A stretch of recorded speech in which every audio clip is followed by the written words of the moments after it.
We've already examined the colorful analysis offered by Philippine President Rodrigo Duterte regarding his country's new jet fighter, so let's today look at the aviation insights offered by a politician on our home shores.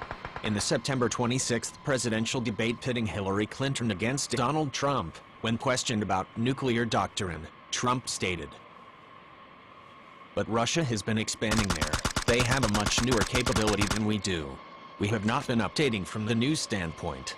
I looked the other night. I was seeing B-52s. They're old enough that your father, your grandfather could be flying them. We are not keeping up with other countries."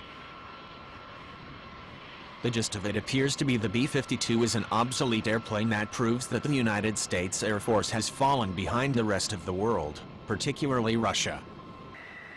But those aircraft are really old, aren't they? You can call off the fact-checkers on this one. The B-52 Stratofortress first flew in 1952 and ended its production run in 1962, so the 76 B-52Hs in Air Force service are older than nearly anyone flying them. Trump is literally accurate in stating that your grandfather may have flown the plane, in that there is at least one family with 3 generations of B-52 crew members. Such a storied plane is worthy of its own profile. How many planes can claim their own hairstyle, 1970s rock band, and cocktail, but we'll stick to the questions of its current relevance for now. The B-52, nicknamed the Buff, was originally intended to drop nuclear gravity bombs on the Soviet Union.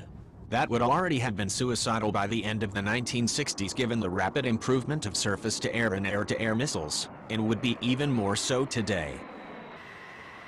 So what are they good for? Why is the U.S. Air Force still flying them? The B-52 has been deployed in virtually every major military conflict the United States has engaged in since the Gulf War. Why? The B-52 still has 2 things going for it. It can carry a lot of bombs and missiles. And it can carry them very far, 8,800 miles, before even factoring in in-flight refueling. Which you should. The airframe also has a lot of space for upgrades.